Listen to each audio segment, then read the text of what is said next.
everyone. Welcome to the Jiu Jitsu podcast. My name is Stacy. I'm a Jiu Jitsu and this is my podcast. For today's episode, I sat down again with my friend and training partner, Coach Dave Greene, this time to discuss exercise, weightlifting, aka cross training, and Jiu Jitsu. There's a lot that is covered in this episode. And again, as you'll notice on the timestamp, we sat down for over an hour this time, again, to discuss topics like this. Before I get into all of the disclaimers and into the interview, I have something very exciting to share, you guys. I have my very first patron on Patreon! Woo! Anne Foster. Anne, you guys, Anne is the host of Vulgar History podcast. And as it turns out, oh my gosh, I've been listening to her podcast literally for at least 2 years now, probably longer.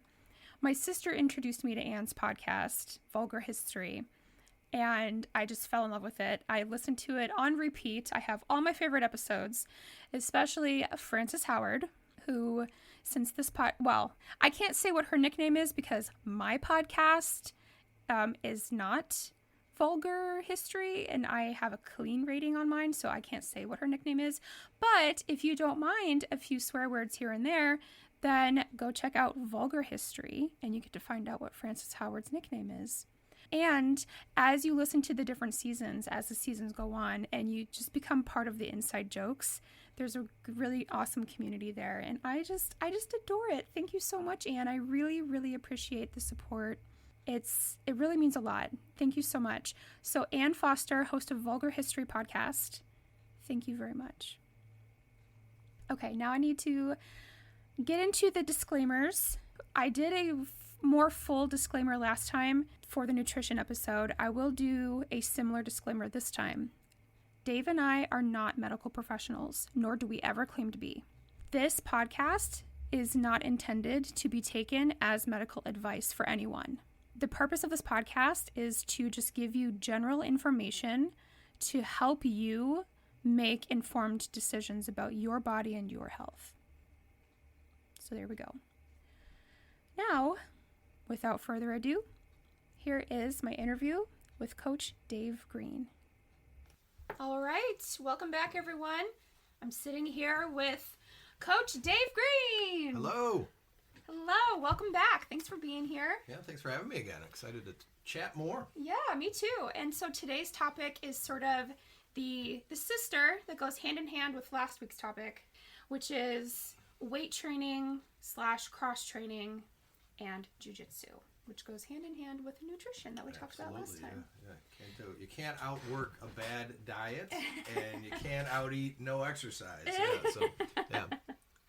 Before we get started, can you please reintroduce yourself to the listeners? Yeah, I'm Coach Dave Greene. I'm a blue belt at Gracie Barra. I've been training there for about 27 months. I am the resident old guy, or one of them. I'm 46 years old, and I'm on those mats 5-6 days a week. Yeah, you're there all the time. You're actually there more than I am these days. I love it. Yeah. I love it. Yeah. And then can you please reintroduce your qualifications and certifications for everyone? Sure. I've been a CrossFit coach for 10 years. I own 2 gyms and I have a myriad of certifications. I'm a CrossFit level 3 trainer, hold a precision nutrition certificate, and I have a bunch of specialty certs underneath that, Olympic weightlifting, kettlebell movements, all kinds of stuff. We can dive into some of that a little further on here, I think. But yeah. You know what? I actually have a question because I don't know if other people are thinking this, but I was just wondering about this. How long does it take you to get certified in those things? Well, for CrossFit, the level 1, the L1 is a weekend course. The test is not easy. I have in my previous career, I've done a lot of different certifications, and this is by far is not one of the easiest, and it's not the hardest I've done. But I think the study guide is it's like 160, 170 pages. You're talking about programming, nutrition, how to teach movement patterns. One of the things about CrossFit that I love is it's one of the only places that teaches you in the level 1 curriculum how to like coach a squat, how to demonstrate what a squat is and how to coach a squat. There are other certificates out there that have a lot more, what's the word I'm looking for? They're just maybe a lot more broadly accepted. They're kind of older school, I guess, but they don't like define what a squat is. But anyway, the short answer is a weekend. The L3, there's an L2 level, and they basically say you should be coaching for about a year and then go do another weekend course for that. The L3 is an accredited certification, means it's third party accredited. I studied for, probably 9 months. There is a ton of course material, and then you got to go into one of those computer labs, sit down and do the test, and it's third party accredited certification. So Wait, did you say you were level 4? I'm a level 3. Level 3. I'm a trainer. The L4 is a CrossFit coach, is what they call it. They have jargon or whatever. Yeah. So I mean, so this is legit. Like, this isn't just because you and I are not medical professionals doesn't mean that you don't know what you're talking about. Oh yeah, and let's get that out of the way. Yeah, we are not medical professionals. I know. So, we have to say this. Yeah. I have to say this just to like cover my bases. Just because even though most people who are listening to this are friends, but I've seen my analytics, and there's people from like all sorts of different countries listening to this, and so I don't know who's an internet troll and who isn't. So I have to say this for the internet trolls. Okay, we're not medical professionals. Yeah. This is not medical advice, but also you know what you're talking about. Yeah, I've been doing this for 10 years. I've helped thousands of people. All different types of goals: weight loss, get stronger, look a certain way. Play certain sports. I've had D1 athletes come through my gym. I've had Ironman athletes. I've helped all types. So yeah.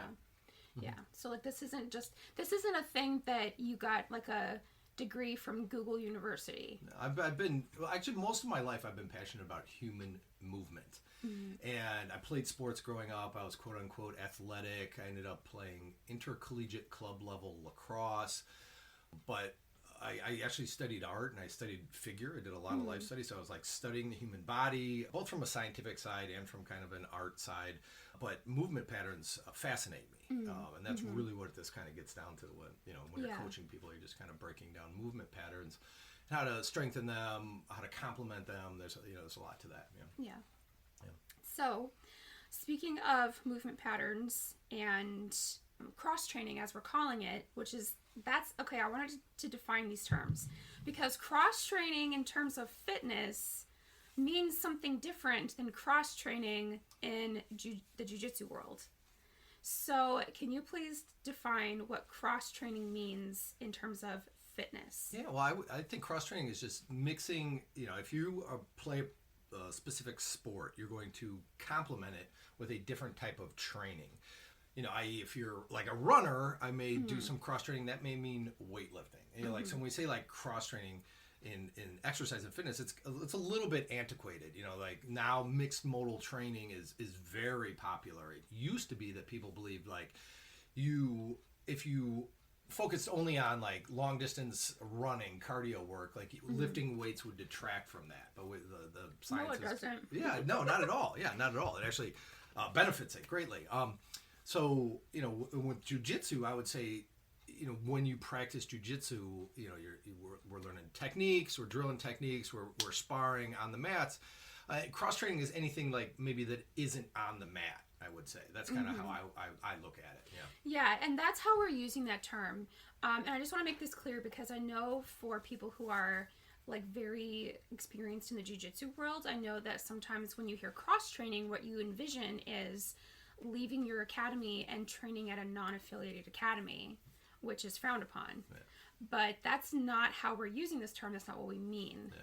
So I just want to make sure I make it clear exactly what we mean. Yeah. I look at this as like, how do we, there's like 3 main components to exercise. There's mobility, right? You got to like work on your range of motion, make sure you can get into positions safely, and everybody has like their own natural range of motion. There's conditioning work where like we're going to work on like short bursts of energy or long sustained types of energy, and then there's strength training, resistance training, whether that's dumbbells, barbells, kettlebells, or whatever, body weight. Yeah, definitely. Yeah. So before we get into the why and the how of cross training benefiting jiu-jitsu, can you please describe and dispel some common misconceptions that people have regarding weight training or exercise in general. Well, again, this kind of goes back to the nutrition that, that it's hard, that it has to be this complex thing. It doesn't have to be hard. It doesn't have to be difficult. You don't need a lot of equipment. You don't need a gym membership. I would recommend getting a coach to help you review movement so you're moving safely. But literally, it's like just get your butt up off the couch and go for a walk. Well, now we're doing some exercise. That's like a very base level thing. But a lot of my clients that I work with that need to lose a lot of weight, it's like, hey, you're not jogging miles. You're not running a marathon. You're not squatting, huge weights or anything. Like, just get up and move, Yeah. Something is better than nothing is a good rule most of the time. Yeah. The vast majority of the time. I mean, and I think that you bring up a good point too, is because I think a lot of times people underestimate kind of the value of just going for a walk. So here's a fascinating thing about just exercise, right? Non-exercise activity thermogenesis, which is neat, right? This is when you burn calories from a non-exercise activity, like tapping your foot, walking, like up the stairs, or it's not like I'm not going out to exercise, but like right. You're just like living life, fidgeting back and forth. It's something like 75 or 80% of your daily caloric burn.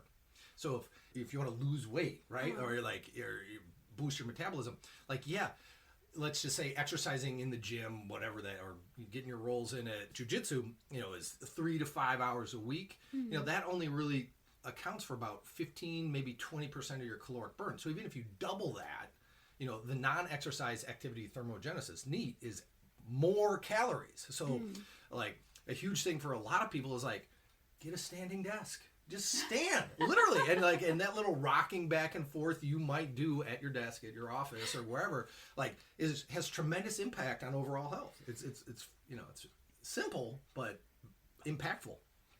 And that is actually something that I never really considered. I shake my leg or shake my foot all the time. I sway back and forth even when I'm sitting, like I'm supposed to be sitting still. I sway back and forth all the time. Go with it. I pick at my nails and stuff. Like, I mean, I don't know, maybe these are anxious behaviors or something too, but it's like I do all those things. Yeah, no, and it's very simple and has profound impact. Literally just standing up instead of sitting is hugely impactful for a great many people. Okay, well, that's really comforting to hear. It's not as complicated as maybe some people might think it is. Okay, so now let's get into cross-training and jiu-jitsu specifically. So let's ask the big question. Why should jiu-jitsu practitioners cross-train? Well, I may ruffle some feathers with this. I know there's, I follow a lot of social media, figures in the jiu-jitsu world, and these questions are kind of lobbed out there, and I see very frequently, it's like, you want to get better at rolling, you want to increase your conditioning at jiu-jitsu or whatever, it's like, just roll more. I believe that you need to do other things besides jiu-jitsu.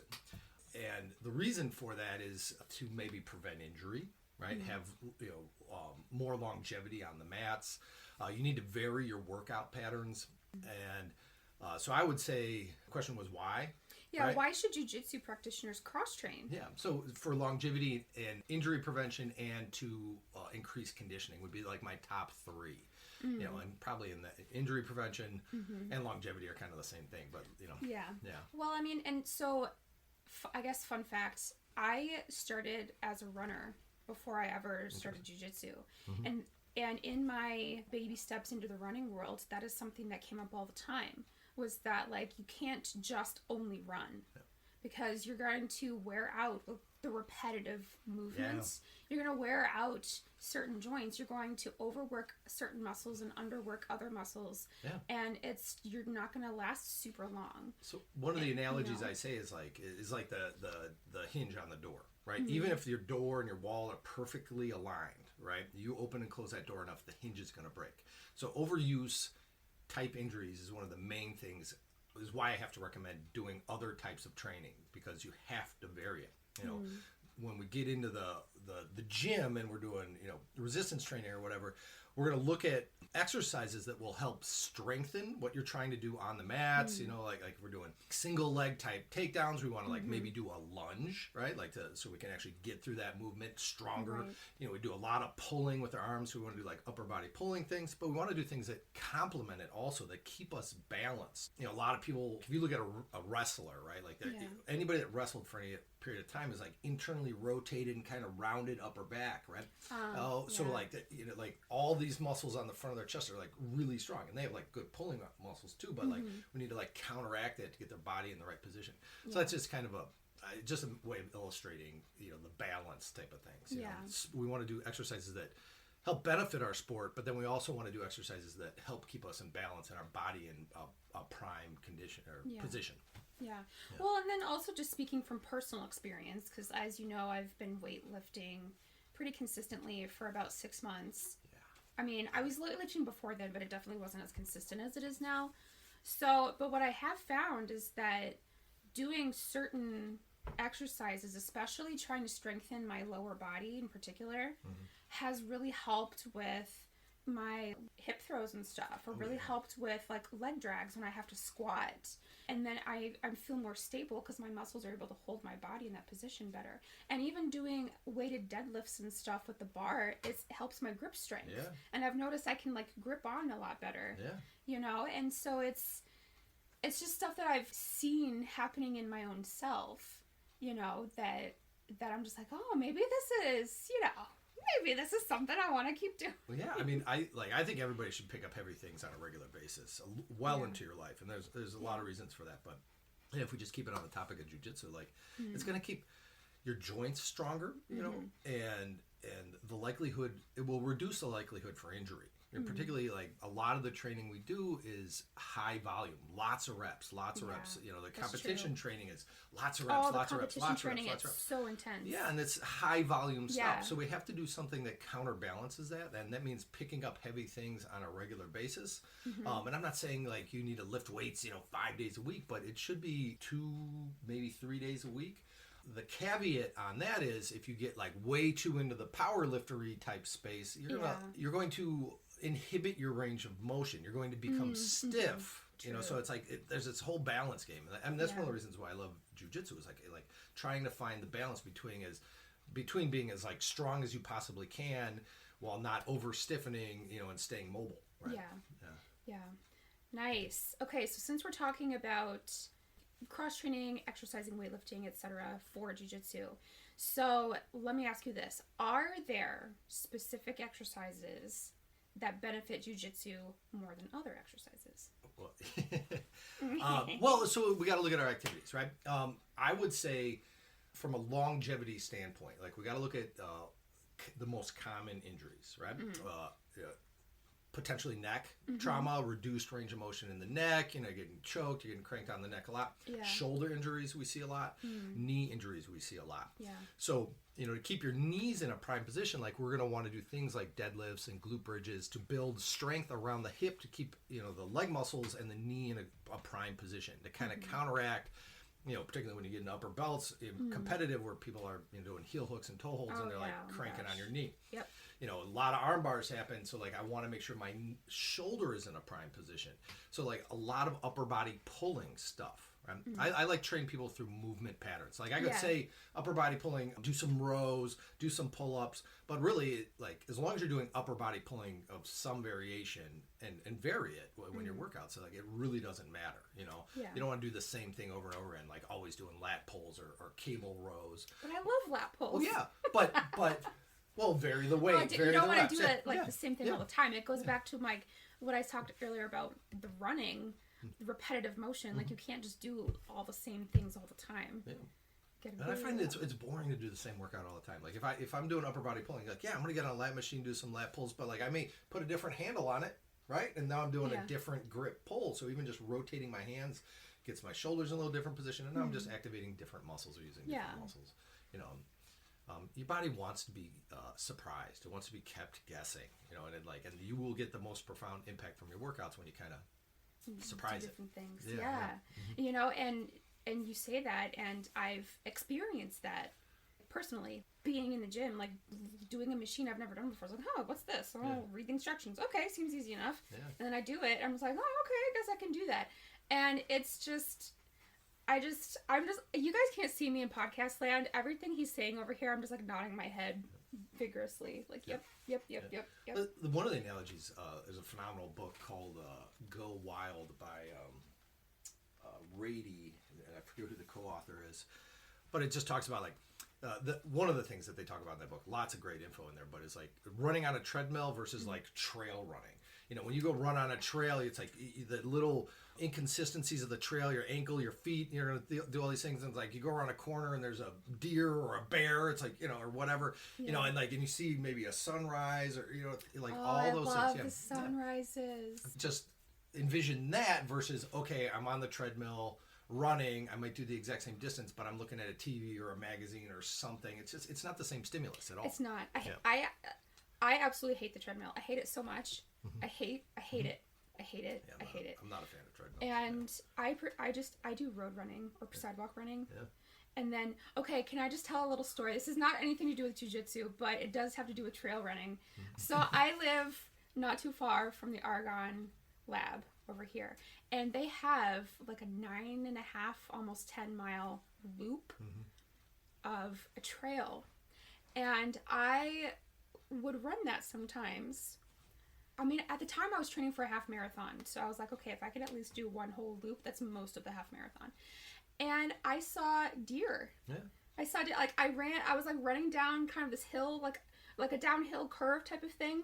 And I get down the hill and I start to curve and there's this deer just like standing there. And I'm just like, and then I stopped and I was just kind of like looking around like, what do I do? Do I go around it? Is it going to charge me? I don't know. They're typically pretty nice, but yeah, but you got to watch out. You know, you get antlers. I run in my neighborhood, you know, total west suburban Chicago, and there are coyotes, and I see foxes all the time, and it's kind of crazy. Like I'll be jogging early in the morning or in the like not late, but like 9. You know, the lights, it's dark, the street lights are on, and like a fox will kind of like be running side along, but like they're predators, you know. Yeah. Like, so you kind of have to like turn and like make eye contact with them to make sure they're not going to come like try and grab an ankle or something. But it's so like you're saying, like it's so much more interesting outside, breathing the fresh air and feeling the breeze, and like it's early morning, watching the sunrise.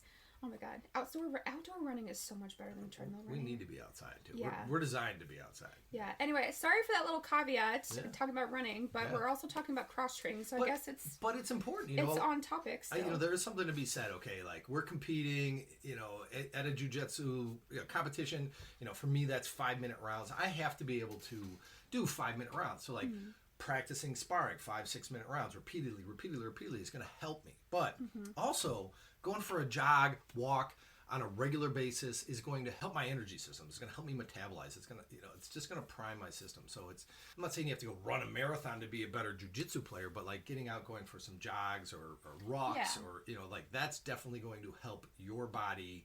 Well, recover also. Like I'm sore as hell right now. Yeah. Like I had a rib injury. Like this is the first week I've been actually be able to get back into sparring, and I just feel beat up. I actually just came from a physical therapy session, feeling kind of good. But like when I'm sore and achy, one of the best things you can do for sore muscles is move them. And something like going what we call zone 2 like cardio, like just like slightly elevated, you know, heart rate helps flush the blood through the systems, helps facilitate the healing process, drive the inflammation out, and all those sorts of things. So yeah, definitely. Yeah. Which is a whole nother part of why we should cross train. Yeah. Recovery. Yeah, recovery, definitely. And it's like, I mean, you know, so speaking of the half marathon, I was training for half marathons long before I ever found jiu-jitsu. And that's something I'm going to talk about on a different episode where I talk about sort of like my history with exercise and stuff. But that was my very first sport. And so I had to kind of crash course my way through a lot of different advice for figuring out how to continue running, like how to train properly and how to, you know, how to do this, how to do that. And so I'm finding a lot of the advice that I got was actually really good advice, and it carries over into jiu-jitsu, and it carries over into what you're saying, like weightlifting and stuff. And I'm just, I guess, reflecting on it right now. Like, I guess I'm just really fortunate that the advice I saw was from people who knew what they were talking about. That's good. There's a lot of bad advice. There out is so a lot of bad You're advice. Fortunate. Well, that's also why I wanted to have you on here, so that people who are listening to this can get good information and good advice instead of a whole bunch of, not good advice. Cut through the noise. That's floating around the internet. Yeah. Well, absolutely. Okay. So we just talked about specific exercise benefiting jiu-jitsu. Okay, so now let's say people have hired a coach, maybe they're hiring you, and they're started to do these exercises you tell them to do. They're cross-training, they're doing jiu-jitsu. What kind of timeline can they expect to see their cross-training benefiting their jiu-jitsu? I think it depends on what we call a training age. Somebody that's been training very athletic their whole life, you have to train a long time to see any type of results, and just kind of like an analogy, like a power lifter, like somebody that's like at a very high level, national level power lifter, like they may train for an entire year to see a 1 or 2% gain on a lift, right? But you take that same person, like, I don't know if I know you're lifting weights, but let's just say Stacy's never squatted before. She comes into my gym. The first time you squat, you might be using an empty barbell. And we're just testing range of motion. You're like, oh my goodness, this feels so heavy. Maybe we put half body weight on it. But like, you will double your squats weight very quickly, and you see it over and over and over again. So the younger the training age of the client or the person, the results are going to happen very quickly. But then they kind of plateau, and you have to be very intelligent about your program design in order to see gains as you advance in your training age. But whether it's weight loss, getting a little stronger, increased range of motion. It's tough to increase range of motion, particularly when you're the old dude like me. but you have to be relentless on that stuff. I hope that answers the question. I think if you're brand new, you should expect to see some really good progress really quickly. That's weeks, not days necessarily, but lose weight and 10, 20 pounds in a month. That's pretty easy. Not too crazy, nothing too extreme. And you can also see some tremendous increase in your lifts. The other progress we look at is increased range of motion. Maybe the movement patterns are just a little bit better. Those sorts of things.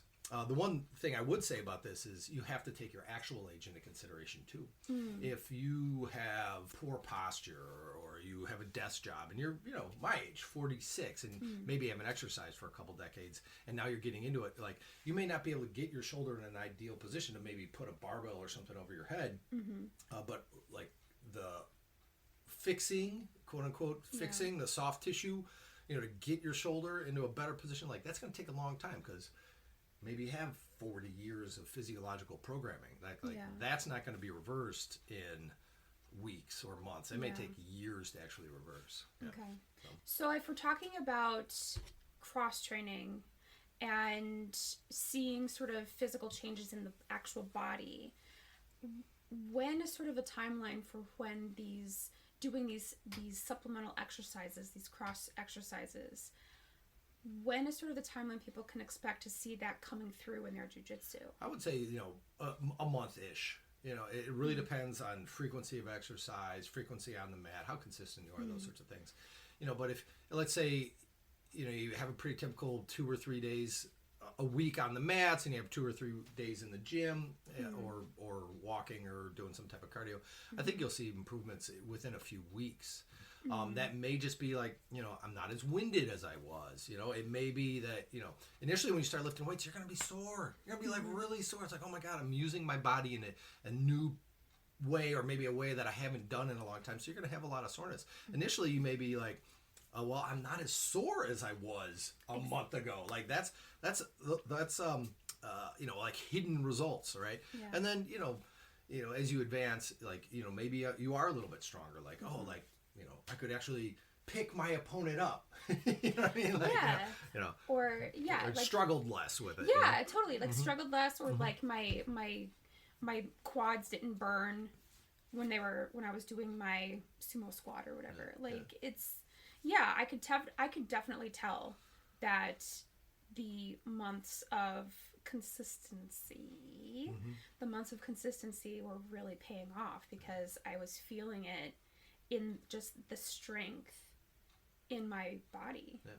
And that was amazing. Yeah, you know, it's amazing. Even if there's like not like actual physical strength development, just the confidence and the mindset of it is tremendous for a lot of people. It's it feels good. Yeah. Oh, I went in and I didn't think I'd ever be able to deadlift. I don't know what your numbers are, but 100 pounds or whatever. And then you go do that, and you come in the jiu-jitsu studio the next day. You're like, oh, I deadlifted that. You know, and like you just feel better. You're like, oh, I can do it. You know. So. Well, I mean, and it's progress too. Like I started out deadlifting just the bar, and now I was deadlifting with 45-pound plates. Yeah.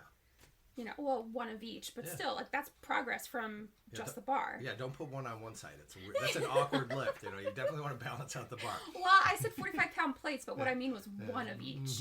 You know, I'm not doing like 3 or whatever yet, I guess, but I just, you know, just seeing the progress and like, and I guess also like in the terms of cross training, like patience, like, because for me that's something I struggle with, because if I'm going to do something, I want it to be like quote unquote worth my while right now.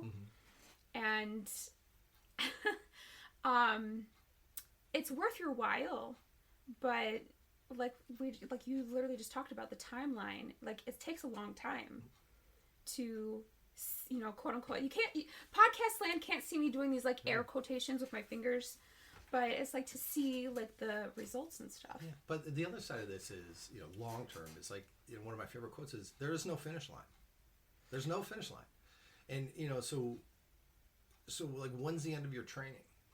Like the end of my training is when I expire, when they actually put me in the earth again, But you know, I'll be training until the day I die. You know, my training will, you know, vary. It'll be altered significantly, you know, as I age, But Professor Carlos talks about this. You know, Master Carlos Gracie Jr., you know, he's 70 or whatever, you know, and like... Yeah, something like that, like 67, 68, and like the exercises he's doing. Professor Carlos says, you know, I want to be like that guy. That guy's the epitome of, you know, 70-year-old. Like, I want to move like him when I'm 70. Didn't Master Helio Gracie train until he was like 95? Oh, yeah, I mean... Something like that? There's so many. Up to like 2 weeks before his death. Yeah.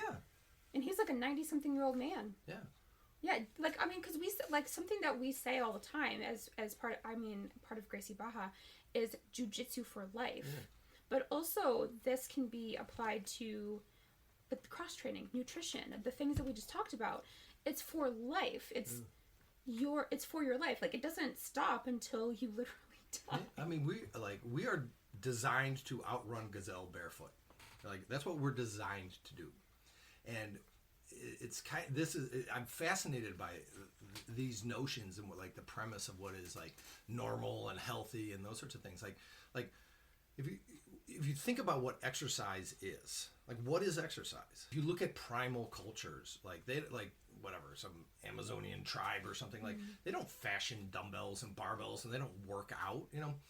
You know, like, so why exercise? You know, it's because exercise is emulating the work, the movement that we used to do day in and day out on a regular basis. You know, hunter-gatherer societies, like, they would run a marathon a day.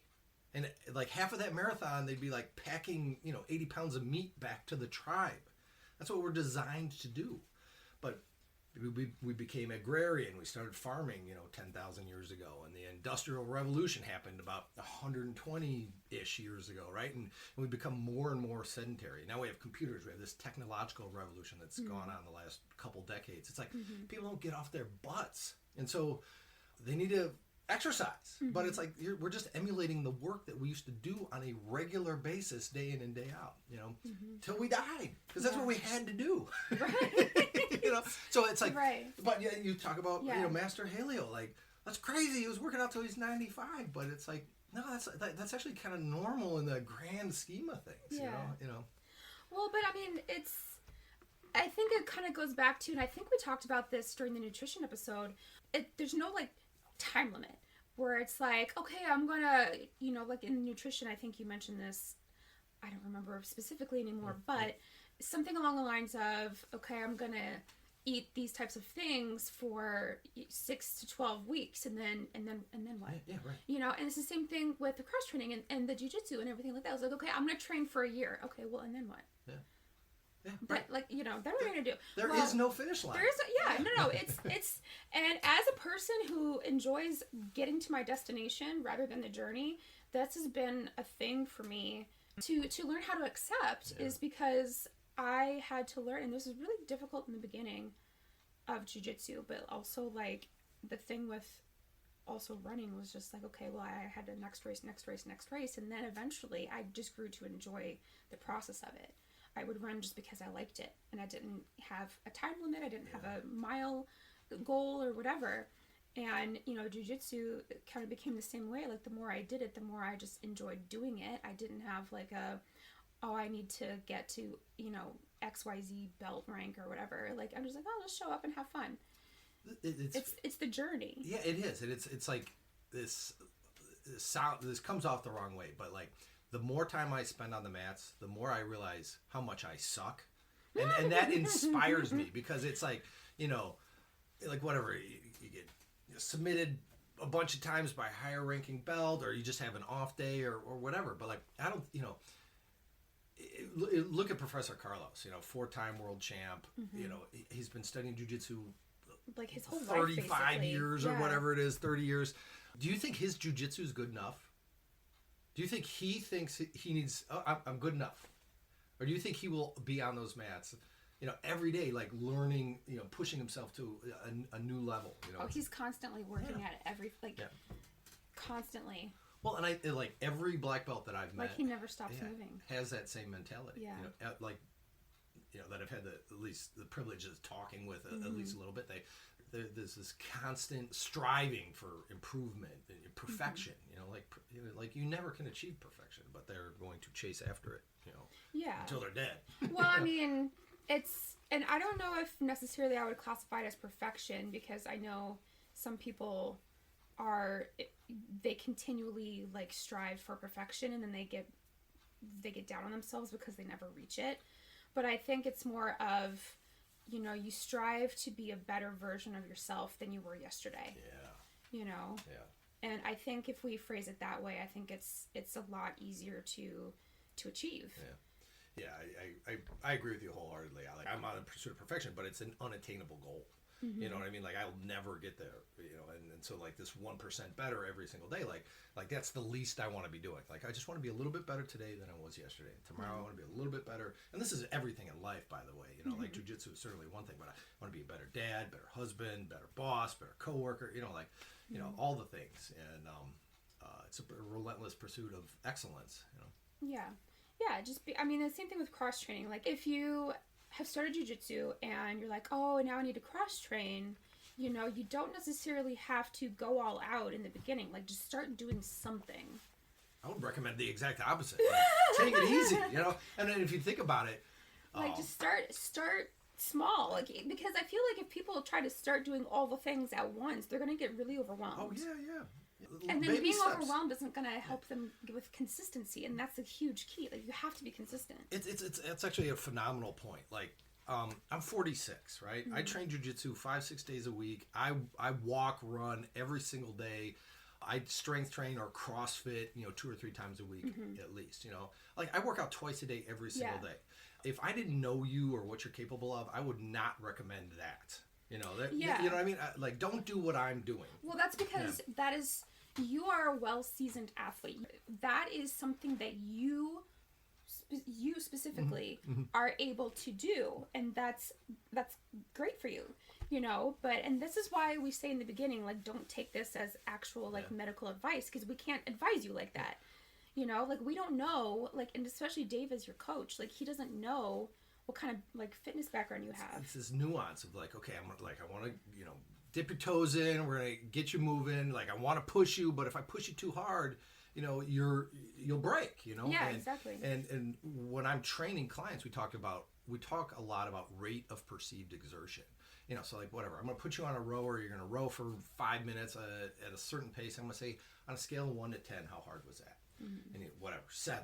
Okay, like, okay, that's a sustainable pace, you know. And like most of our workouts, we actually want to be at 70 or 80%. You know, like so going back to Professor Carlos, he's like, don't be the gym lion. You know, like, your sparring sessions, you know, aren't competitions. You know, when you're on the mat, like, you should be going 70, 80%. You know, like, you know, you're not trying to break it's not a test. It's not a competition. It's the same thing with marathon training. Like, you're going to work a pace, and then when you go do your marathon, you're going to test yourself. You're going to push yourself to the limits. It's all, we do it with 1 rep max lifts. Like that's a test day. Every other day, it's like 70-80% day. So this rate of perceived exertion, and I know where my red line is, and I know like how to hold right at that red line for my workouts, so that like I don't debilitate myself and I'm like out of my regimen for 2 or 3 days. Yeah. But this gets back to the training age thing. If you haven't worked out for a while, maybe you were a college athlete, D1 player, and then like didn't work out for 2 years or 2 decades or whatever, and then you get in the gym. Guess what, bro? You're not going to work out like you did when you were 18. Yeah, you're going to break yourself if you try and do that. You know? So like we got to ease back into it. Yeah. Yeah. So now that we've discussed the why, the how, and all sorts of good tidbits in between, now that somebody has listened to this and has decided, okay, I need to start doing that, how do they get started? Yeah. Well, I would, again, find a good coach. I think it's important that you understand how to move well, right? And you need to find a good coach that can help you move well, right? So, like, if you want to go, like, squatting's great. Everybody should squat every single day. Every single warm-up, you know what we do at Jiu Jitsu? We squat, about 20 times, right? But if you don't know proper squat mechanics, like I would not be loading up a barbell, and squatting, so find a good coach, someone that can teach you and show you and demonstrate the movements, right? That's critical especially for like complex barbell movements, but that's step one, right? Yeah. And like everybody needs a coach, by the way. Like Olympic athletes have multiple coaches. Michael Jordan, maybe the greatest ball player of all time, right? Like had multiple coaches, right? Like you got to have coaches. And even your coaches have coaches or had coaches. Yeah.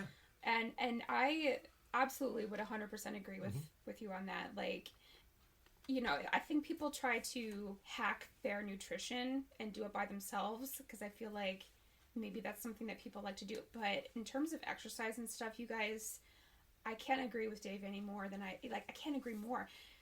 You got to have a coach.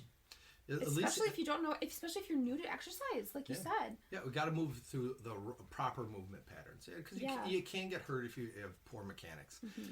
And everybody's different. Everybody has different range of motions. So like one of the things I do with my clients is I show you where your range of motion is, like, and then it's like, okay, you should only, go this far through that movement pattern until your range of motion improves. Yeah. And guess what? As your range of motion improves, you're inherently weak in the new range of motion. So now we got to build stability and, So find a good coach that knows how to train movement patterns. I said in the previous podcast, like I think I did anyway, it's like part of my goal to render myself obsolete. So when I'm training people, like I want to get them knowledgeable enough, educated enough so they don't ever need a coach again. One other thing that like even my clients that have been with me like 4 or 5 years, it's like you should video your own movements, right? Like watch and study how you move. It's like if we're going back to the squat thing, it's like, was that deep enough, coach? Like you should be able to feel if you got to depth without compromising your spinal position in a squat. But you may have to study your own movement. So get a tripod or whatever, put your phone at a 45-degree angle in front or back and like watch your own movement patterns. And I'm not like selfie in the gym. That's not what I'm talking about. Instagram influencer stuff. I'm talking about study your own movement, And I think like speaking of the Instagram stuff, like I've recorded myself doing different exercises for Instagram for just a minute because I realized after Professor Dada went home and there was nobody there to hold the camera for me, it was really hard to do that on my own, so I just stopped. But at the times when she would record for me, or if I finally found a place to prop my phone up, it is interesting to see like how I'm moving. And like, now when I go to the weight area, I make sure I can stand in front of the mirror and like look and see what I'm doing. Well, I hate mirrors in gyms, by the way. Like we have no mirrors in our gym besides the bathroom. Because like when I have a weight on my back, when I'm squatting, right? Like I can't do this now, but my lifetime back squat is 420 pounds, which is a pretty good number for a 46-year-old dude, right? That's like 2 grown humans. Yeah, like double body weight. Like that's a pretty big squat. There's, that puts me in a very high percentile of strong people in the world. But like all I'm concentrating on is that weight and how my body feels. If I have to look in the mirror or like look to the side, like I'm not paying attention to my movement patterns. it's called proprioception, like the awareness of your body moving through space, right? I'm adamantly opposed to mirrors in gyms. Like you should know, you should feel your own movement. Well, I mean, I do, but then also I'm constantly worried that I'm rounding my back too much, so I have to check to make sure that my back is straight. Well, so you twist your spine maybe to rotate your spine?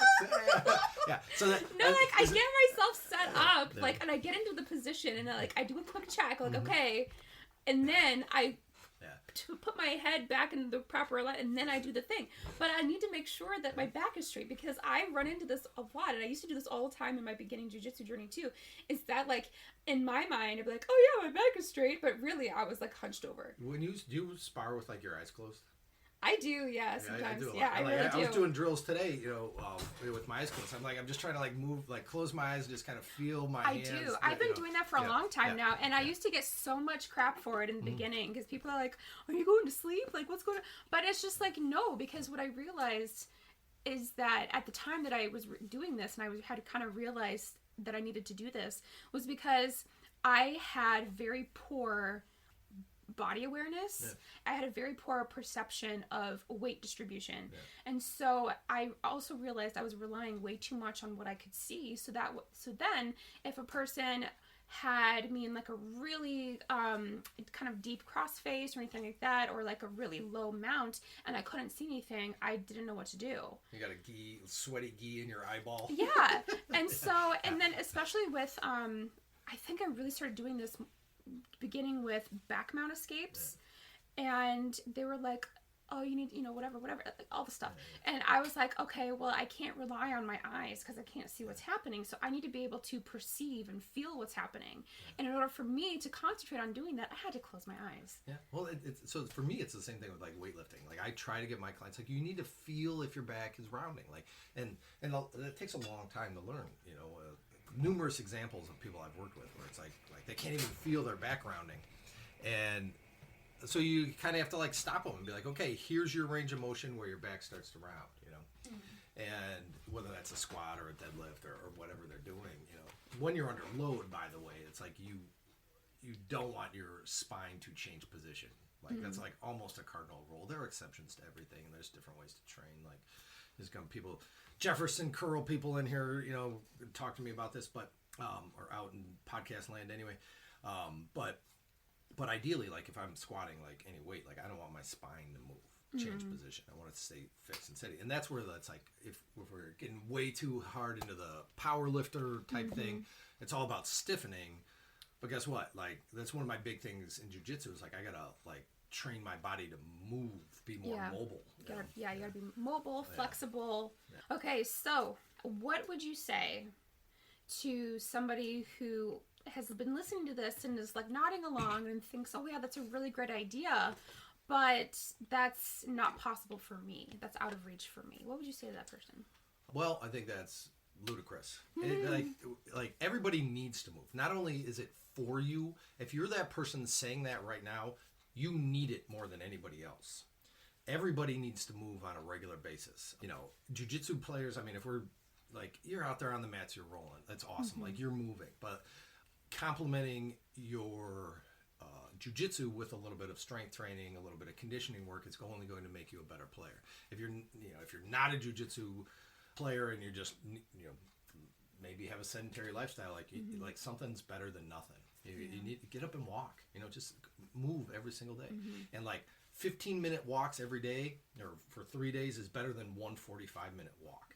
Consistently, just little things. Yeah. It's amazing the profound impact of just a little bit of regular movement has on your overall health. Yeah. Physical and mental, by the way. Yeah, no, for sure. Yeah. And I 1,000,000% agree with that too. Yeah. And the analogy I like to use that, and I use the same analogy with the students that I work with, trying to get them to understand being consistent is better, is that it's like brushing your teeth. 2 minutes every day for 2 minutes every day for 14 days is way better than 10 minutes once a week. I don't know. I mean, I'm on the half hour every 2 weeks. No, but you see my point. It's like that's something that people generally relate to really well, because like I don't know a single person who doesn't brush their teeth. You know, so it's like, okay, well, yeah, I mean, you brush your teeth every day. It's part of your morning routine or whatever. And then getting movement into your day, you just need, like you said, 15 minutes a day, every day. It's going to be way more effective than trying to go for an hour on a weekend. Well, and so one thing that's huge is like, for a lot of people is very profound, is like getting up and just moving for 5 minutes, like first thing in the morning. And like maybe that's just taking the dog out for a walk. Don't let the dog walk you, by the way. Like you walk the dog, right? Like you know what I mean?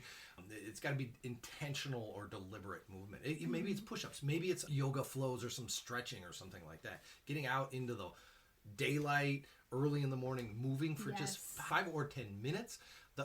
The impact on your health and mood for the rest of the day is just incredibly profound.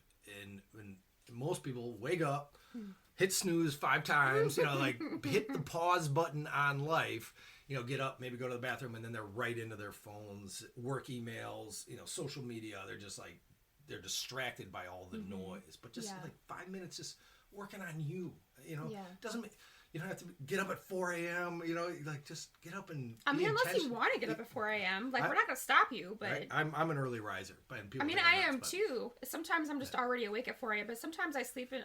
Anyway, if you want to wake up at 4 a.m., wake up at 4 a.m., we're not going to stop you. But, like, if you don't want to wake up at 4 a.m., you don't have to wake up at 4 a.m. Just build this into your routine. Yeah. You know, I got 2 little kids, and if I'm right up on the buzzer on when they wake up, you know, I was out late, or, you know, I needed a little extra sleep. But if I don't spend 5 minutes on me before they wake up, like, I am not the best dad I can be. I can tell you that, you know, at the very least, you know. So just 5 minutes for yourself. Movement. You know? Every day. Yeah. Consistency, guys. Yeah. Consistency. And we said this last time, too. Consistency. Consistency.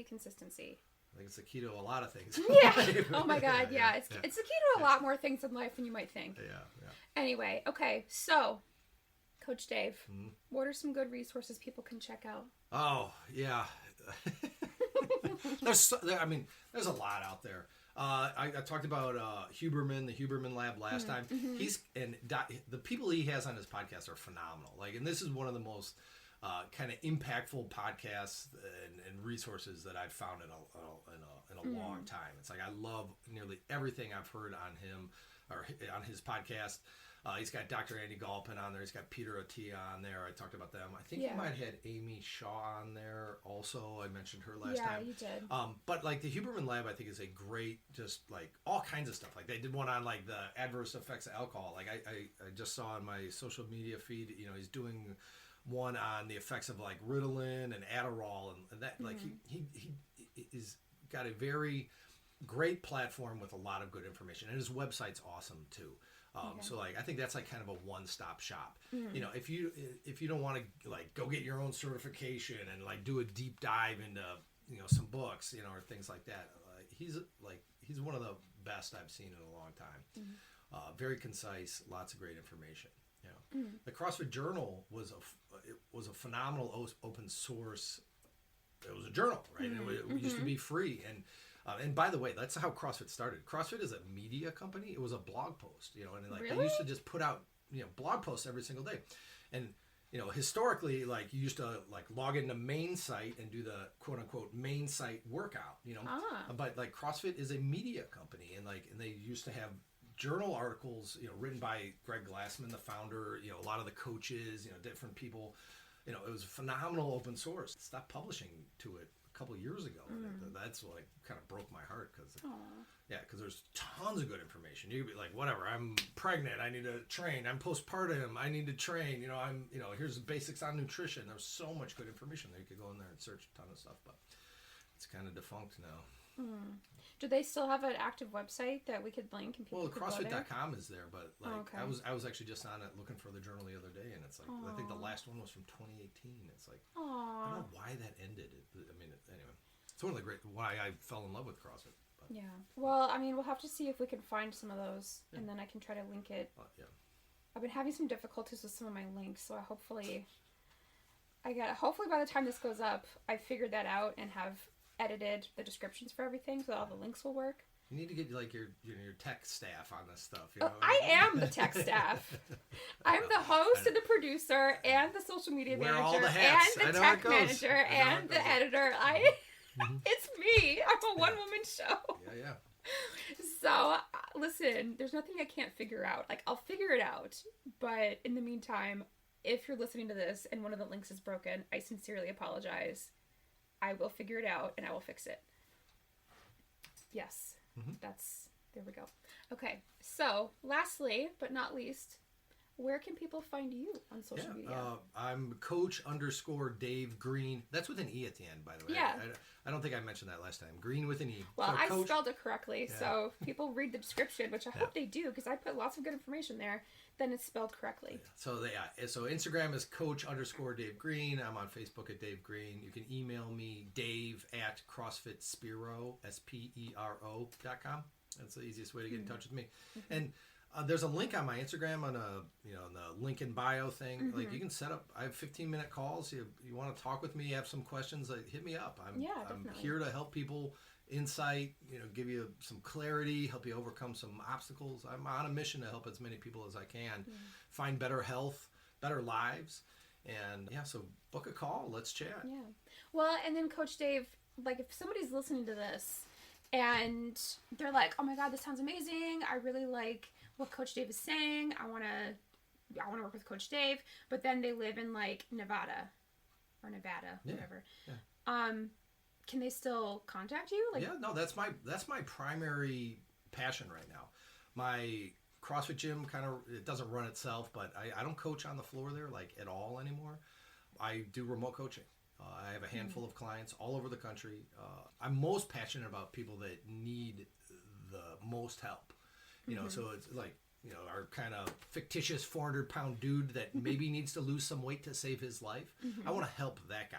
Yeah. Right. Like I want to change the life. I want to show them the possibility of the life that they could have. And, it's never too late to start. Yeah. So that's what I'm most passionate about, like really providing profound impact and helping people live better lives. But I have clients all over the country, and you don't need to be at my gym. Obviously, you don't need to have a gym membership.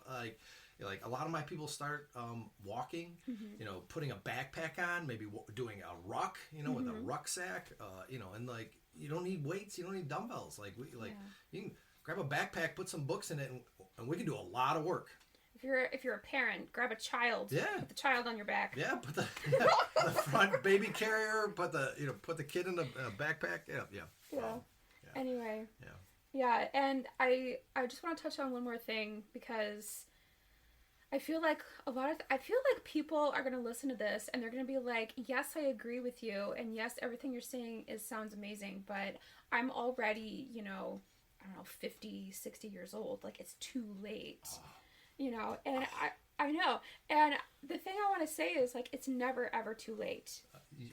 It's never too late. If you are in the vicinity of the Chicago area, I will show you my oldest member. She's 73 years old. Do 16-foot rope climbs.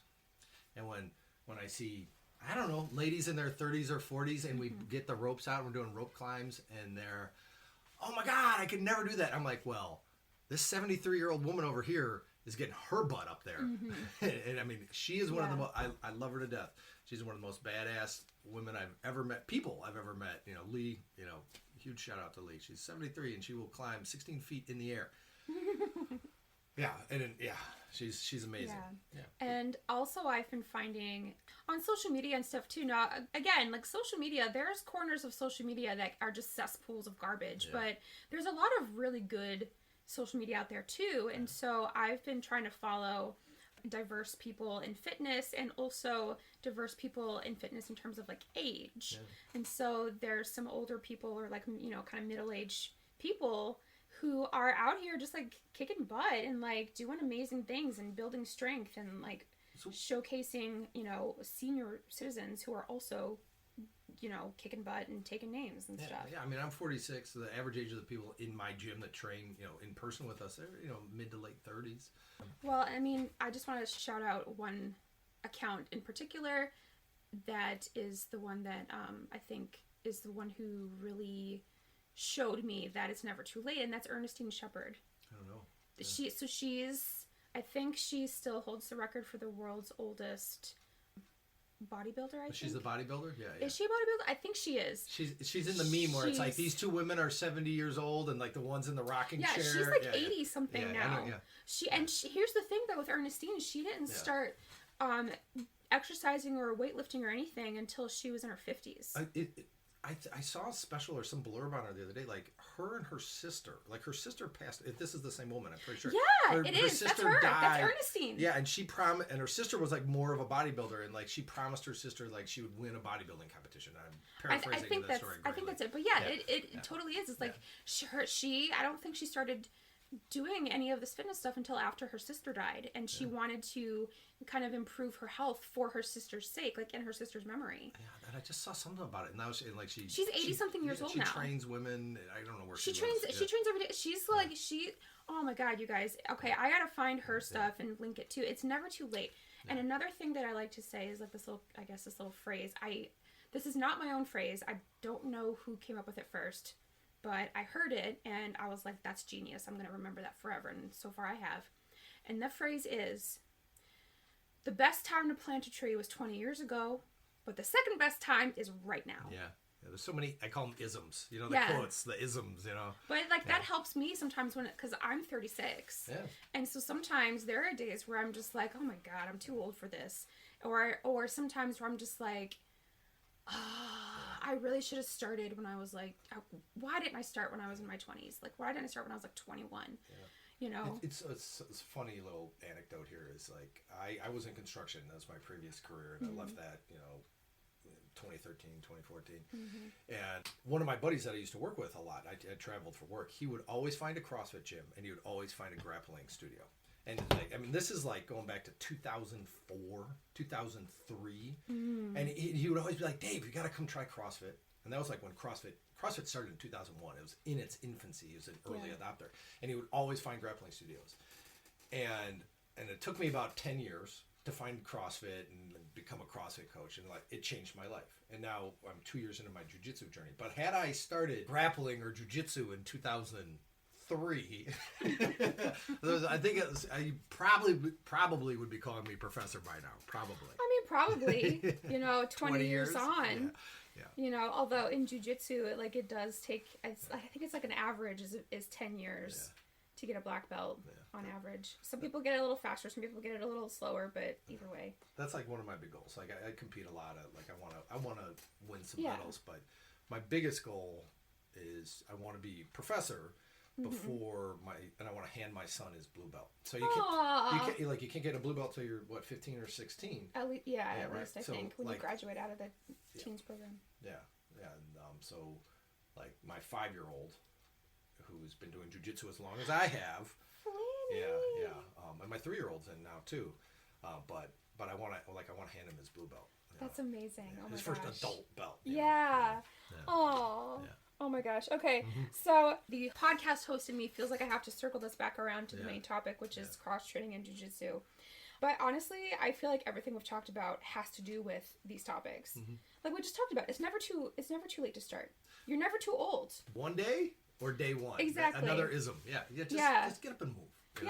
Any movement is good. Just get up. Walk a little bit, and consistency. We've been saying that, but it's so true. Yeah. It's so true. And sometimes I have to tell this to my students too. I'm just like, it's going to sound really cliche, but unfortunately it's actually true, but it's consistency. Yeah. And that's what we talked about also in the nutrition episode too, is like, you got to do the things you're going to, you're going to actually do. Yeah. Well, one point I want to make sure is out there, like I have a lot of friends on the jiu-jitsu mats. A lot of them have sustained some injuries, and there's a lot of reps, a lot of volume on the mats. Yeah. Like you got to counterbalance it with some strength training to make sure that you have the adequate strength around the joints so you don't get hurt. Like minimize the likelihood for injury. Yeah. So that's like my big takeaway for jiu-jitsu players. Like get your jiu-jitsu reps in, drill, spar, yes. But have strength training to help counterbalance all of that volume of those repetitions. Yeah. Because that kind of goes back to my little story about the running. Like, just repetitive movement is actually kind of, it's going to take its toll eventually. Anyway, okay, I guess God, this is over an hour. Should we wrap this up? Yeah, sure. Yeah. I mean, I could talk for days and days and days. We Honestly, have not I even could like too. cracked the surface Well, of this anything. is also right? part of why Yeah. I wanted to start a podcast, because like I just want to talk about stuff like yeah. this, you know, like just like in topical chunks. Anyway, Dave, thank you so much for being here. Yeah, thanks for I having me. really appreciate you coming on, sharing your expertise with everybody. And you guys, you know, if you want to work with Coach Dave, I will link all of his information in the show notes, and I will double check all of my links too. Yeah, even if it's not work, if you just want some advice, some insight, like literally book a 15-minute call. I want to help you out. I don't care who definitely. you are. Yeah, because like that's not something we can get into here in podcast. Everybody's but different. Yeah, Everybody's different. It's so individualized. So anyway, yay! Thanks, Dave. Thanks for having me. Thank you so much for listening to this episode. If you liked what you heard, please subscribe to this podcast, give it a rating, and leave me a review. If you have any questions for me, or if there's something you want me to talk about, then DM me on Instagram at jujiteraspodcast, or email me at jujiteraspodcast@gmail.com. These will all be linked in the show notes below. See you next time.